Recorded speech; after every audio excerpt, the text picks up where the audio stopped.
Third quarter whiz by 12, Derek Anderson. Sometimes it's all about the Andersons. Sometimes. He had 4. End of the third quarter, a fan runs onto the court with a sign that says no war. You see it briefly there in slow motion as it goes by. The fan arrested and taken off the court by security. Now Wizards assistant Johnny Bach stands up and applauds. Bach's a World War II veteran. Didn't like seeing that at a basketball game. Fourth quarter, Lou, huge. Hits the jumper. Now he can be used as a flotation device. And finally, just the old stop, pop, and drop. Lou had 21, and the Wiz hold off a home team rally and win it by a count of 95-91. We keep an eye on Michael Jordan's quest to maintain the all-time scoring lead over Wilt Chamberlain. Currently, MJ's career average 30.2. Wilt's 30.1. Jordan needs to average just 16.3, though, over the Wizards' final 12 games to stay on top all time. Bucks and Spurs. It was David Robinson night at the SBC Center on Tuesday. Late first scary moment for the Spurs involving TP Tony Parker.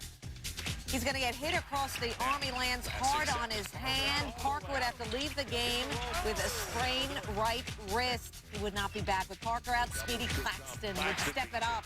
12 points, 11 assists for Claxton. Claxton feeding Robinson for the dunk. 10 points for the Admiral. The Spurs shot 50% from the field. Late second, Spurs inbound. Malik Rose dunking all over Joel Prisbilla. 18 points for Rose. Spurs up 10 at the break. During the half, Robinson honored, given a bunch of gifts. 13 years with San Antonio. Robinson retiring after this season, you know. Worth repeating, he had 10 points, always contributing. Could this season end with a championship? Things get interesting in the third. Steve Kerr and Gary Payton kicking it. Take another look. Payton kicking it the old-fashioned way, using his foot. Maybe he's thinking of another sport, GP is.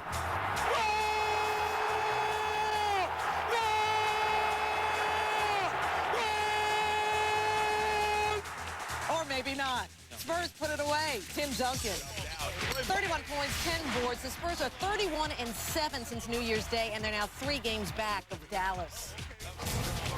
What about the Bucks? They lose to the Spurs, now just a half game in front of the Wizards for the 8th and final spot in the East. Washington gains a game with their victory over Portland. The Idle Knicks remain 2 games back.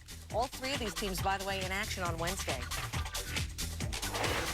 Still to come inside this edition of SportsCenter, Nick Van Exel was a Laker for 5 years. Doesn't think much of him now. Wait till you hear what this mouthy Mav says about the champs. And they've been struggling all season long, and it's very, very hard to turn on the switch in the playoffs, especially when you're going to have to face a team that's not afraid of you anymore. Clearly, Nick Van Exel's appraisal of the Lakers' playoff chances would be more disturbing to the Lakers if, in fact, Nick still played for them. But since he doesn't, LA Types can merely chalk up his comments on the Dan Patrick Radio Show on Tuesday to those of a disgruntled former employee. It's also easy for Van Exel to speak out when it's Sacramento currently in line to draw the Lakers in the first round and not his Mavs. If the Lakers wish to make Van Exel eat his words, there is an April 3rd meeting in Dallas and a home date 5 days later. The business at hand for the Lakers on Tuesday was taking care of the Hawks. Oh, look at Shaq. Kisses for the fans in Atlanta, and for Theo Ratliff, just a little hug right there in the first quarter. Late in the first, Kobe Bryant. Sometimes you should cut off the baseline. Glenn Robinson, not the best defensive player you see there. Tied at 18. Watch the arrows. 2 Hawks on Shaq. No problem.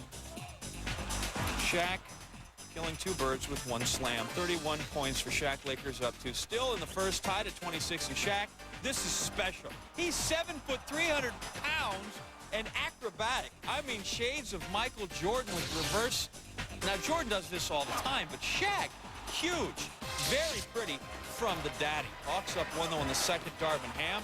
His only 2 were very nice. Hawks by 3 at the half, 51-48. In the fourth, let's turn Kobe loose. The steal and throwing down. Lakers up 11. We have more Kobe. Little ball fake, little pump fake, little hit. LA up 13. More Kobe again. How about we just keep moving farther back? That's for 3. Got it. He was 4 of 6 from 3-point range. So toss it another one, if you will, as I wrap up Kobe with 28 points. The Lakers roll. 108-91, 10 games, about 500. Heat and T-Wolves, KG, league leader in double-doubles with 60. One more info about Garnett. He's led his team in points, rebounds, and assists 17 times this season. That leads the league. He would have some competition in this game for the scoring lead against the Heat of all teams. First quarter, T-Wolves breaking. Wally Zerbiak, 10 of 13 from the field. And then KG, getting the assist here to Wally. Wally finished with 26 points, 8 assists for Garnett. Anthony Peeler, the oop to KG, 14 at the break. Third quarter, T-Wolves up 10. Garnett baseline. The scooper. Garnett doesn't lead the team in boards in this one, but he is Minneapolis' choice for MVP. The T-Wolves now 20. Side stuff. Get on the team for NBA Inside Stuff next on ABC Kids.